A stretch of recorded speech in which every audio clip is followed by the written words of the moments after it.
How's everybody doing today? Hotep, hey, this is Michael Imhotep, founder of the African History Network, host of the African History Network show. I'm a talk show host, researcher, lecturer, writer, and historian. So it is Friday, February 5th, 2021. And some of you have heard me talk about my online course, Ancient Kemet, the Moors, and the Maafa. Understanding the transatlantic slave trade, what they didn't teach you in school. And I want to, we're going to run this class in the month of February for African American History Month. So a lot of people have been asking, what am I going to do for Black History Month? So we're going to do a preview of the online course here.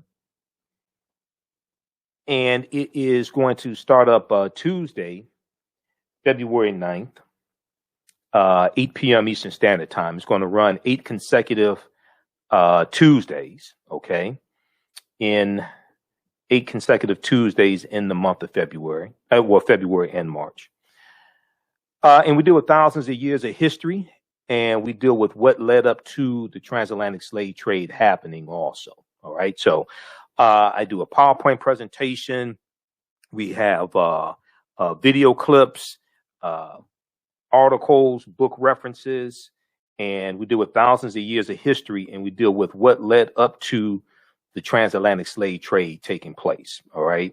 When we deal with the transatlantic slave trade, we can't start talking about it in 1441 when the Portuguese go into Mauritania. We can't start talking about it in 1619, even though a lot of people talk about August 20th, 1619 in Virginia. We can't start talking about it there. We can't start talking about the history with us shackled in chains. We have to deal with thousands of years of history leading up to the transatlantic slave trade taking place, okay? And we have the information at our website, AfricanHistoryNetwork.com, AfricanHistoryNetwork.com. So it's right on the home page, and just click on register. And as soon as you register for the online course, you can start watching bonus content. It has the class when I ran it back in 2019. You can start watching all of that content there. All right. And I'll automatically enroll you into the new course. All right. So, one of the things that we deal with is the fact that African people are the original people of North, Central, and South America. And I reference Dr. David Imhotep, who wrote the book, The First Americans Were Africans, Documented Evidence. Okay, you've seen me interview him a number of times, Dr. David Imhotep. And this book deals with 713 footnotes and thoroughly documents the African presence in this country going back at least 51,700 years ago. All right. So usually when I start presentations and things like this, one of the things I say is, I may say some things that are outside the circumference of your own awareness. Just because you never heard them before, disagree with them, or don't like them does not mean that they are not true. Just means you have to do some research to understand what I'm talking about. All right. We're going to post the information here for the online course. So it's regularly $130. It's on sale $80. You can watch from around the world, and you can watch over and over again. We do the class live, and we do a live chat in the class as well. You can ask questions, and then all the sessions are recorded, so you can go back and watch it over and over again. So there was a study from the Southern Poverty Law Center, and I deal with this in some of my lectures. There was a study from the Southern Poverty Law Center a few years ago, and it dealt with what kids are learning about slavery. A new report finds that the topic is mistaught and often sentimentalized, and students are alarmingly misinformed as a result. Okay. And this ties into understanding the fight for reparations and a debt owed, because most Americans don't think a debt is owed when it comes to reparations because they've been miseducated about the history of this country. A new report released by the Southern Poverty Law Center's Teaching Tolerance Project points to the widespread failure to accurately teach the hard and nuanced history of American slavery and enslaved people. Collectively, the report finds that slavery is mistaught, mischaracterized, sanitized, and sentimentalized, leaving students poorly educated and contemporary issues of race and racism misunderstood. So when we deal with understanding racism as a system of advantage and privilege distributed based upon race, coming out of the context of European white supremacy, that comes from a understanding of history, having that foundation. Okay, most Americans are woefully ignorant of history because of the educational system. So therefore, they are miseducated about the history of slavery, the history, the origins of this country, miseducated when it comes to African American history as well. This ties into policies they support, who they vote for elected office. Okay, and just look at the fight over the Confederate battle flag of Northern Virginia, which many people think is the Confederate flag, and it's not. There were 3 flags that flew over the Confederate States of America from 1861 to 1865. That flag that was on top of the General Lee car was never one of those flags. Okay, look at the fight over the Confederate monuments. Those are monuments honoring traitors to the Union who committed treason against the Union based upon Article 3, Section 3 of the U.S. Constitution. But because so many people are ignorant of history, and you have this whole movement called the Lost Cause, and the Lost Cause was dealing with rewriting the history of the Civil War and what the Civil War was about. And you had organizations like the Daughters of the Confederacy financing curriculums and financing this movement to rewrite the history of the Civil War and Reconstruction. To create this whole lost cause movement that the South was fighting for states' rights, and they were being, subjected to tyranny by the Union, the Yankees, things like this. Okay, all right. So,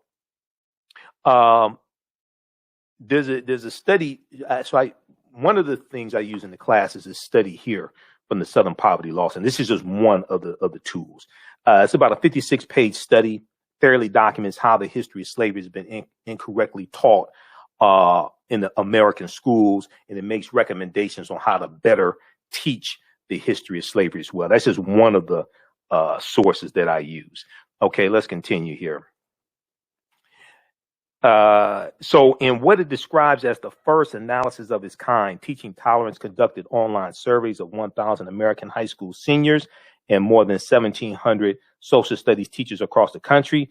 The group also reviewed 10 commonly used U.S. history books and examined 15 sets of state standards to assess what students know, what educators teach, what publishers include in textbooks, and what standards require vis-a-vis slavery.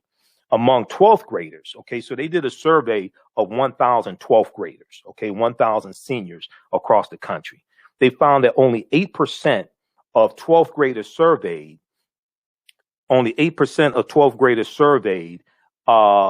could identify slavery as the cause or the central cause of the Civil War. Only 8% of high school seniors surveyed. Fewer than 1/3 of high school seniors, only 32%, correctly named the 13th Amendment as the formal end of U.S. slavery. It took a constitutional amendment to formally end slavery in this country. And then with a slightly higher share, 35% chose the Emancipation Proclamation. The Emancipation Proclamation did not end slavery. The Emancipation Proclamation, January 1st, 1863. And when you read it, and you can read the Emancipation Proclamation at archives.gov, the National Archives, or you can read it at LOC.gov, Library of Congress. It tells you basically the slaves in the territories of rebellion, or the states in rebellion, the states in the Confederacy, are free, but those that are in the border states, Missouri, Kentucky, Delaware, things like that, they're still slaves. Those territories and states that stayed loyal to the Union were allowed to keep their slaves for a period of time. Okay, that's not what ended slavery. But do you have people who have these misconceptions? All right. So let's continue here. So we have this one here. Now, there was a good article from the Atlantic.com, What Kids Are Really Learning About Slavery. This is from 2018, and this is when this study came out, February 2018, into January, early February. And this article deals with that study from the Southern Poverty Law Center. Fewer than half, or 46%, of high school seniors surveyed identified the Middle Passage as the transport of enslaved Africans across the Atlantic Ocean to North America. So it's showing how little high school seniors know about the history of slavery, and their parents probably know very little about the history of slavery as well. Otherwise, they probably would have taught their children more.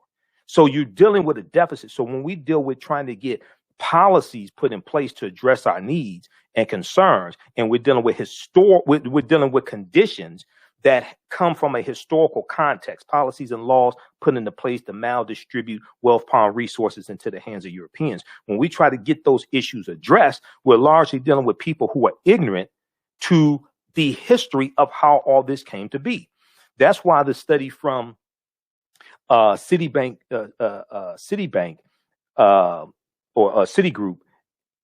in September of 2020 that dealt with how the U.S. has lost $16 trillion in 20 years because of racism. Okay, $16 trillion in 20 years because of racism. That's why it's so important, because it ties into, it's looking from the year 2000 to 2020, but it's tying into redlining, racism, discrimination, different things like this that have a historical foundation. Okay. There was an article from CBS.com that breaks this down. I did a whole presentation dealing with this. We air that here on the African History Network. I'm going to flip over to this article here. And this really ties the history into what we see today. Okay. This is from CBS.com, CBSnews.com, I should say. Racism has cost the U.S. 16 trillion, Citigroup fines. This is from September 23rd, 2020. And one of the things they talk about is America could have been $16 trillion richer if not for inequities in education, housing, wages, and business investment between African American and white Americans over the past 20 years, new research concludes. Citigroup arrived at this. So this is the latest of a body of research that attempts to quantify the economic impact of systemic racism. All right. We're seeing the results of history. We're seeing those results manifest in the racial wealth gap. Citigroup arrived at its $16 trillion figure after estimating that African American workers have lost $113 billion in potential wages over the past 2 decades because they could not get a college degree. The housing market lost $218 billion in sales because African American applicants could not get home loans. About $13 trillion in business revenue never flowed into the economy because African American entrepreneurs could not access bank loans. What's more, the U.S. could have $5 trillion in gross domestic product over the next 5 years if those gaps and others were closed today, the study indicated.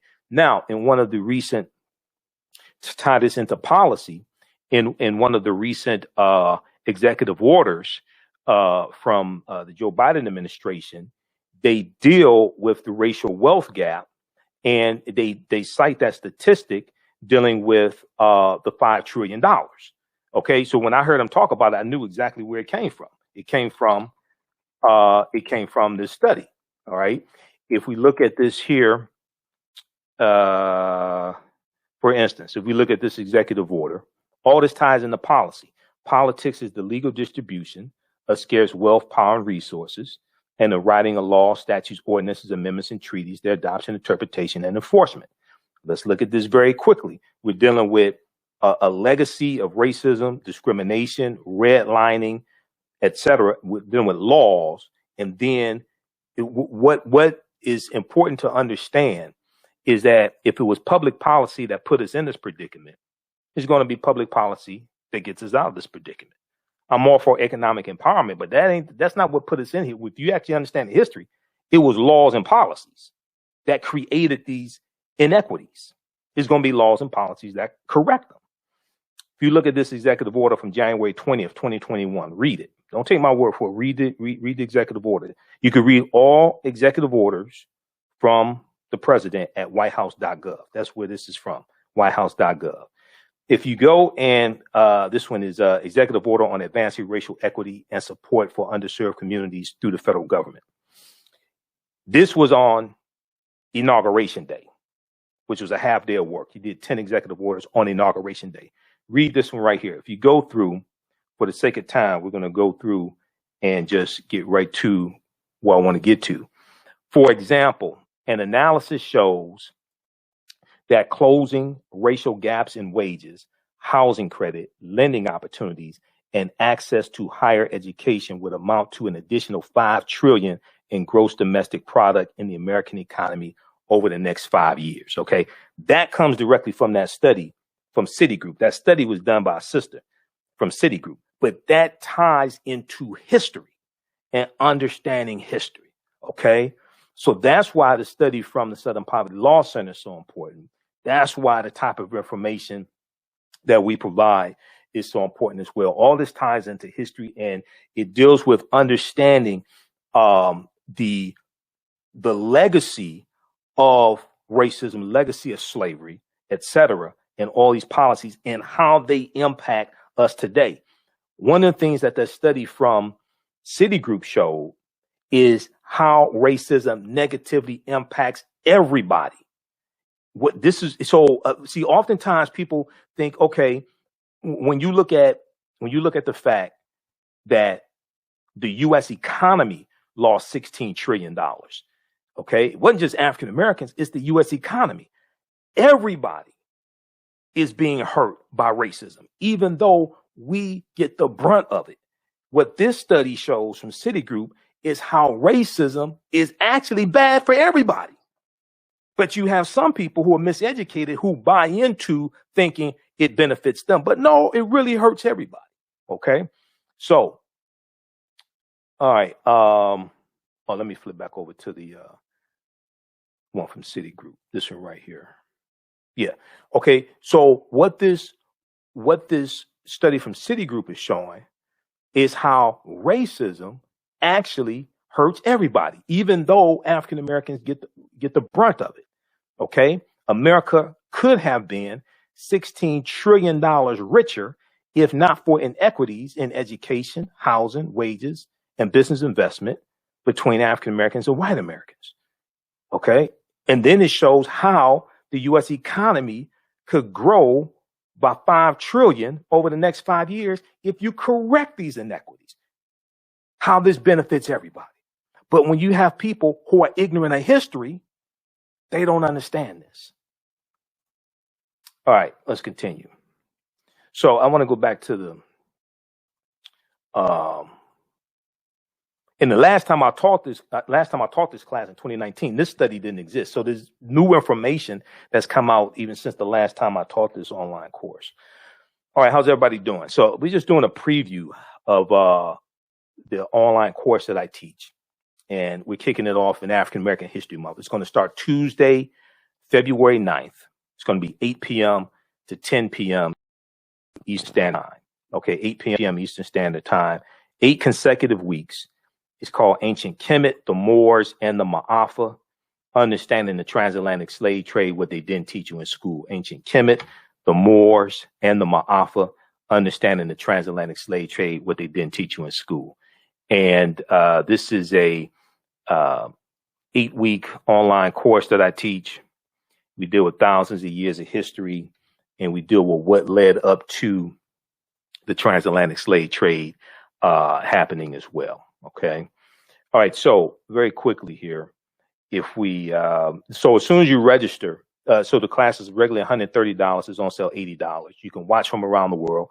As soon as you register, you can watch bonus content from 2019 when when I did this class in 2019. Okay. And then I'll enroll you into the class starting up Tuesday, February 9th. All right. So I want to show you a couple of things here. If we look at, let's see here. Let's go to, I'm going to do a brief overview of some of the things we cover in the class. So we deal with ancient Kemet, ancient Egypt, and we deal with the 800-year occupation of Europe by the Africans known as the Moors. We do what was the transatlantic slave trade? What were some of the events that led up to the transatlantic slave trade starting? What role did Christopher Columbus play? Because Columbus is central to the transatlantic slave trade spreading. It didn't start with Columbus, but Columbus and his 4 voyages starting August 3rd, 1492. Columbus helps to spread slavery and conquer new lands. And this gives new lands for Spain to grow crops, set up sugarcane plantations. And then you're going to have fights between these European nations over a lot of these new lands that are being conquered and stolen. When did Africans first come to the U.S. as slaves? Because we were here going back tens of thousands of years. So I'm going to show you some information dealing with that. Did Africans sell themselves into slavery? We deal with that complicated history. Were African people in America before the slave trade? Yes, we were. We were in this land before Native Americans even came into the existence. Now, this is not a slight against Native Americans, but no, it's true. We were. The 800-year occupation of Europe by the Africans known as the Moors, because to understand the transatlantic slave trade, you got to understand the 800-year occupation of Europe by the Africans known as the Moors and what the Moors took into Europe, the technology, the mathematics, the science, the medicine, and they're taking teachings coming from ancient Kemet, ancient Egypt into Europe. And this is going to bring Europe out of the dark ages. And then we're going to see all this lead to the transatlantic slave trade happening. And one of the things that's happening in Europe with the African Moors is that the Moors are intermixing into the European population. The Moors are intermixing into the European population. They're having sex with Europeans, and it's producing what we would call today biracial people. It's producing darker complexion people, and we're going to see the Moors changing the complexion of Europeans to various extents in different European countries, especially Spain and Portugal, because that's right above Morocco, Spain and Portugal. And they're going through Morocco largely into Spain and Portugal. We're going to see it in England and Austria. When you look at England, you look at someone like Queen Charlotte Sophia, okay, who was the wife of King George III. King George III is the king that the 13 colonies are revolting against during the American Revolutionary War of 1775 to 1783. Queen Charlotte Sophia was of African Moorish ancestry on her mother's side of the family. Okay, so you're going to see this. You're going to see this in Austria and Germany, things like this. All right, so let's see here. We deal with shocking archaeological discoveries that are causing experts to rethink everything. Because when these archaeological discoveries happen, and there have been a number that have happened since like 2017, the scientists and archaeologists, they say they have to rethink everything. They have to push timelines back. I talk about how they have to back that thing up. Remember the song about Juvenile, back that thing up, all right? They keep having to back the timelines up when new discoveries come out. Insurance companies, we talk about insurance companies that took out policies on slave ships and enslaved Africans on the plantations, Freemasonry, America and the founding fathers, origins of the term America, Africa, etc. We deal with all this in the online course and a lot more, because it's 8 weeks, 8 consecutive weeks. Let me show you something quickly here. Let's look at information. Okay, so Dr. David Imhotep wrote the book, The First Americans Were Africans, Documented Evidence. It's out of print right now. His new book should be out very soon. I have to call him again. I interviewed him October 12th, and I need to see what's going on with his book. But his book deals with 713 footnotes, and it deals with evidence from 13 different disciplines showing an African presence in the territory we call South Carolina, going back at least 51,700 years ago. They found artifacts at this campsite. Dr. Albert Goodyear, who's an archaeologist at the University of South Carolina. In 2004, he made this discovery. They found artifacts, architecture, campsites, carvings, Egyptian writings, footprints in lava, genetic M174D haploid groups dealing with DNA and genetics, linguistics, paintings, skulls, skeletons, structures, and tools. 13 different types of disciplines fairly documenting an African presence in this country going back at least 51,700 years ago. These were the Khoisan, who come from Southern Africa. And they're the ancestors to the Ainu and the Twa. They go all around the world, and they were in this land, the short-statured people. Okay, the Khoisan. So this is Dr. Albert Goodyear. This is an article from ScienceDaily.com from November 18th, 2004, called New Evidence Puts Man in North America 50,000 Years Ago. And this is a summary of the article from ScienceDaily.com. This is their summary. And it says radiocarbon tests of carbonized plant remains, where artifacts were unearthed last May along the Savannah River in Allendale County by University of North Carolina archaeologist Dr. Albert Goodyear, indicate that the sediments containing these artifacts are at least 50,000 years old, meaning that humans inhabited North America long before the last ice age. Now, this is before Native Americans came into existence. Okay, this is before Native Americans came into existence. These were the Khoisan. All right. Okay, so you can read this article. You don't have to believe me. Proper documentation ends all conversation. You don't have to believe a word that I say. I'm provide you with numerous sources. You can go research this yourself. Those that watch me, and one of my teachers is Professor Kabahaya Kamane. He says, you see him in the Hidden Colors documentaries. We're in a couple of documentaries together also. He says, you don't have to believe a word that I say. Go do your own research. Now, I provide you with the evidence. Proper documentation ends all conversation. All right, so we have this. We deal with archaeological discoveries like this one here. This is from the New York Times, February 15th, 2010. It talks about this is the name of the article, on Crete, new evidence of very ancient mariners. And it deals with how on the Greek island of Crete, over the course of 2 summers, archaeologists found stone tools that date back at least 130,000 years ago. Okay. But Crete has been an island for more than 5 million years, which means they had to sail there. But when you read this full article and read this information on this, it says that they thought the scientists and archaeologists, previous artifact discoveries had shown people reaching Cyprus, a few other Greek islands, and possibly Sardinia no earlier than 10,000 or 12,000 years ago. Okay, but this discovery, they have to push that back tens of thousands of years ago. They have to rethink everything. They have to back that thing up. Okay. They say that 130,000 years old, which is considered strong evidence for the earliest known seafaring in the Mediterranean, and calls for rethinking the maritime capabilities of pre-human cultures. Okay. But this wasn't pre-human. These were still Homo sapiens sapiens. You're talking about 130,000 years ago. When you go, there's a discovery in Morocco from about 2017 where they found fossils of modern man.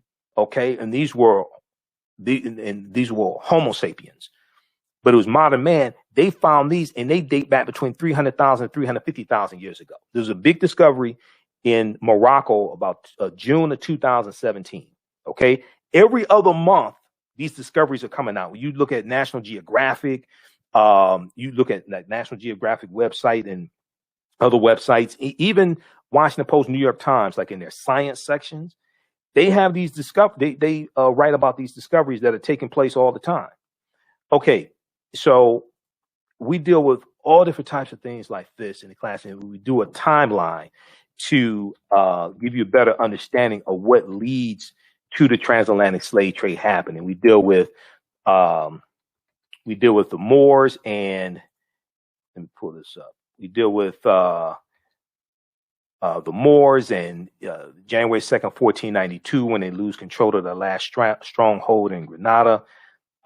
We deal with understanding what's known as Egypt of the West, and how the Nile Valley region of Africa, ancient Kemet, especially ancient Kemet, ancient Egypt, but the whole Nile Valley, how that influences this country. Okay, and you look at this, you look at the Tekken. Okay, the Washington Monument is a Tekken. We look at the origins of Freemasonry, things like this. All this deals with history. We do a chronology of history, bringing you up to the transatlantic slave trade and deal with it. So we can't start studying our history with the transatlantic slave trade. We have to understand Freemasonry is based upon the teachings that the Moors took into Europe. Okay, so like one of the sources that I use is from Tony Browder. Tony Browder is a friend of mine, brilliant historian and archaeologist. Egypt on the Potomac, pages 18 and 32. The word Mason is derived from the Latin words mass and sun. Mason means child of light and expresses the desire to pursue light, which is a metaphor for the sun, which symbolizes knowledge. The term child of light, or sons and daughters of light, was first used to identify students who had completed 42 years of study in the temples of ancient Kemet. Many Masonic temples were modeled after the temples of Kemet, places where light or knowledge was imparted in a series of steps or degrees. So when you go to college or university and you get your credentials in the form of degrees, this is where this comes from. This is where this comes from. You read Stolen Legacy by George G.M. James. He deals with this type of information in Stolen Legacy as well. All right. So if we look at very quickly here, Freemasonry. Did you know that 50 of the 56 signers of the Declaration of Independence and 13 signers of the U.S. Constitution were Freemasons? Did you know that four of the first 5 U.S. presidents were Freemasons, and there have been 14 Freemasons who have been U.S. president? If you check out page 18 of Egypt on the Potomac by Tony Browder, in his book, Egypt on the Potomac, deals with how the layout of Washington, D.C. is basically a copy of ancient Egypt. And he deals with Benjamin Banneker and all this. We did the surveying for the layout of Washington, D.C. And I have Egypt on the Potomac somewhere around here, because we have Nile Valley Contributions to Civilization right here. These 2 books right here are excellent. So I use these in the class from Tony Browder, Egypt on the Potomac and Nile Valley Contributions to Civilization. Now, you don't have to buy any of the books to follow along in the class. If you want to, that's fine, but you don't have to buy any to follow along in the class. Okay. All right. So these are some of the things that we deal with. We deal with Asar, Aset, and Heru, the first Holy Trinity, who the Greeks called Osiris, Isis, and Horus. We deal with all this.